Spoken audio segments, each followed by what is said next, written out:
nimuhorane n'umukama inkuru nziza ya Yesu Kristo nk'uko twayandikiwe na Matayo mweranda.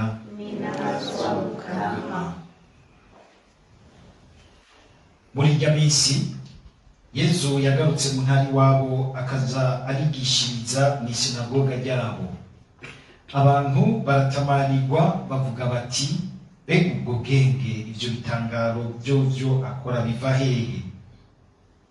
Urya si wa muhungu w'umubaji, nyina ntiyitwa Mariya, bene wabo si Yakobo, Simoni na Yuda? Bashikiwe bose ntitubana? None ivyo bintu vyose abikura hehe? Bibatera umutima mubi.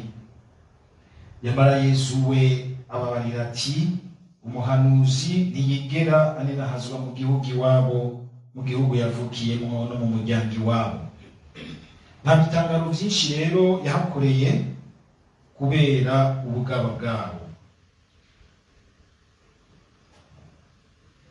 Dushimagize iyi nkuru nziza ya Kristo.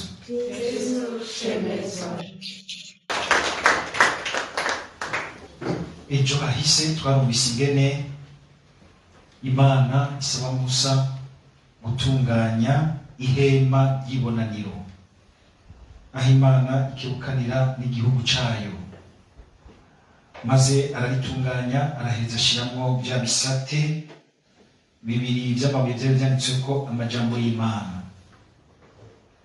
Mu bisanzwe ni ukuvuga yuko uwukenera kugira ico abaza Imana ayaga n'Imana yaraheza akaza mu ihema ry'ibonaniro, Mukama akayaga na Musa, Musa agaheza akamushikiriza ivy'Imana imumenyesheje. Ivyo murumva umenga ubwa mbere Imana irashinze umutima udasanzwe waho w'ingene ishaka kuza iragendana n'igihugu cayo ikakigendera imbere. Uyu munsi naho rero tukumva ingene Imana isaba Musa kuringaniza ibijanye n'ingene bazogira amakoraniro meranda. Amakoraniro meranda ni ibi tuvuga kumbura uyu munsi mu yindi mvugo liturujia. Imana ikabwira Musa ingene azotunganya liturujia y'igihugu cayo kugira iki? Kugira ngo bahimbaze Imana.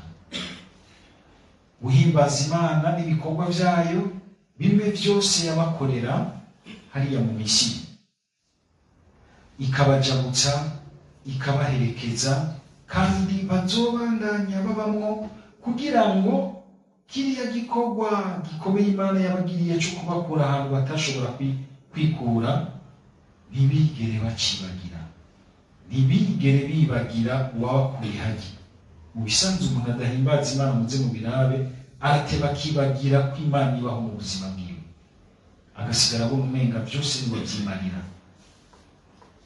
Ukwibagira Imana bikazana nuko tudafata umwanya ngo tuje abandi bakoraniye ngo tuyihimbaze. Si ivyo gusa, muri iyo liturujia Imana ikabwira Musa ingene nabo bazoheza bagashikanira Imana. Mwumvise akajambo bacibongerako ngo kugira ngo bashimwe. Kugira ngo bashimwe mu nyonga z'Imana. Iyo duhaye tubigisha tugira tuti ni vyiza yuko umuntu uko aje guhura n'Imana aba afise ishikanwa ashikanira Imana. Uyu munsi kubera yuko hariho benshi bavyigisha umenga harimo no guca bahamira ibitanzwe, hari igihe twibagira ikintu gikomeye kinyegejeho. Ni ukuvuga iki? Imana yabarokoye ikabakura mu buja, ikabaha izina, ikabaha igihugu. Ubu nimwe mukeneye kuyihereza kugira ngo mugume mu bwiza bwayo. Umuntu adahereza yihereza wenyene atumva umenga agiye kuvyibusha patiri canke pastor, ahubwo ko Imana, ishikanwa ryiwe aryumvamwo. Niho murambwira abantu bo muri marathon, n'ikintu mutanze cumve nko rwose ubucuti usangiye na Bikira Mariya.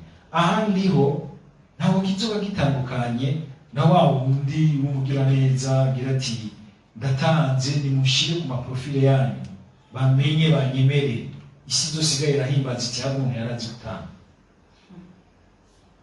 Biratandukanye rwose. Cyo gituma naho wonza n'irumbani yatugwa miliyari, mugabo mwumva umenga arimo akantu kukungaya. Anda bacu bagira ati paraturika igihugu n'impari mbonitse ihura n'umwana ntayo nakira, kuko si umugisha n'umuhezagiro uzanye ujemo, niwe uje kwiyemera. Nta bucuti dusangiye n'Imana.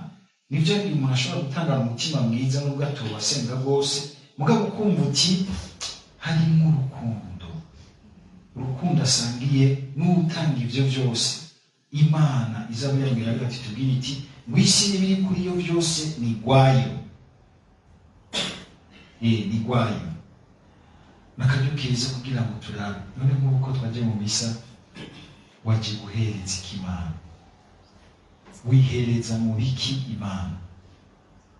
Nko nanje ndumva ko mfise imperezwa ishikanwa nza guhereza Imana, ivuga ko ari amafaranga gusa, mugaba Imana ahubwo igashaka yuko uyihereza umutima wawe, no kuyihereza bya bintu byose bituma umenga uraba kure y'Imana. Yihereze n'amagara make yawe, yihereze n'ibyaha byawe, niyo ishobora kubigukiza. Bya bindi byose byakora turabyibagira, tukabona umenga guhereza bigarukira gusa kuri irya noti dusanga.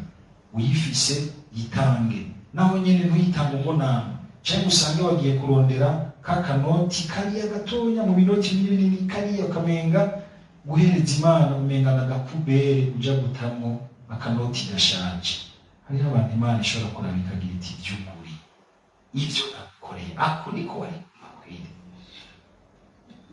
niko wotanga mu bikorwa byanje vyeranda biri nahaza Imana. Hariho abantu uzabumva aje gukenguruka imyaka 20-25 naho umwaka umwe w'ivyiza Imana ikugirira, ugasanga atanze twaduhumbi 3 tw'imisi, aryamanye ikivumbu cy'amafaranga, nashobora gutanga ikintu gifadika cyo kuri igikorwa cy'Imana gikomeye.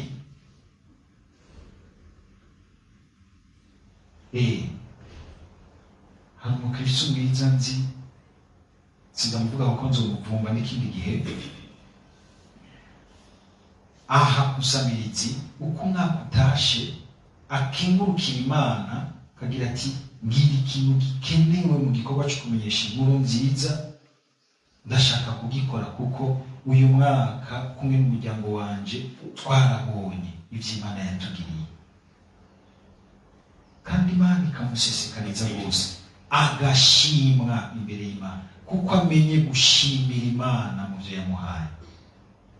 Ugana ariko ndavuga kandi si biboneka gusa, na cyane cyane Imana ikakumva mu mutima w'umuntu ashaka gucurika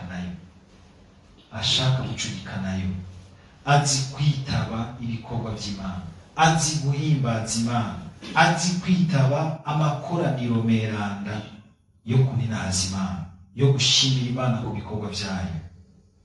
Dusaba uwo mutima, kuko igihe tutitaba bene ayo makoraniro, igihe tutihereza, bituma dusanga